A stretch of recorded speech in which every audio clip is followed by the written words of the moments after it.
एक आलू काट कर इसका रस निकाल लें और इसको बेसन और हल्दी में मिक्स कर लें। हफ्ते में 2 बार ऐसा करने से हाथों और पाँव की रंगत में इजाफा होता है। थोड़े से दही में 2 चम्मच सिरका मिलाकर हाथों और पाँव की मसाज हफ्ते में 3 बार करें। इससे हाथ और पाँव नरमो मुलायम और वाइट होते हैं। लीमू के छिलकों को पीसकर इसमें हल्दी और टमाटर का गूदा शामिल करके 2 से 3 मरतबा लगाएं। ये हाथ को नरमो मुलायम और गोरा करने के लिए फायदेमंद है। थोड़ी देर अपने हाथ और पाँव गर्म पानी में नमक डालकर रखें और फिर किसी क्लींजर या स्क्रब से अपने हाथ को और पाँव को स्क्रब करें। ये अमल हफ्ते में 2 बार करें।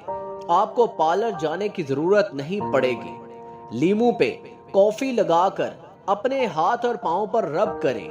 इस अमल को हफ्ते में 3 बार करें और फिर थोड़ी देर के लिए इसको छोड़ दें।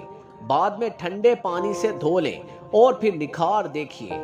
एलोवेरा जेल और हल्दी में कोई सा भी स्क्रब शामिल करके अपने हाथों और पाँव को इससे अच्छी तरह रब करें।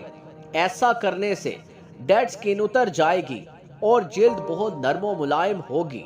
टमाटर और आलू को पीसकर इसमें हल्दी शामिल करके इसका लेप बना लें और फिर हाथों और पाँव पर 15 मिनट तक लगाएं और फिर ठंडे पानी से धो लें। ये आपको बहुत फायदा देगा।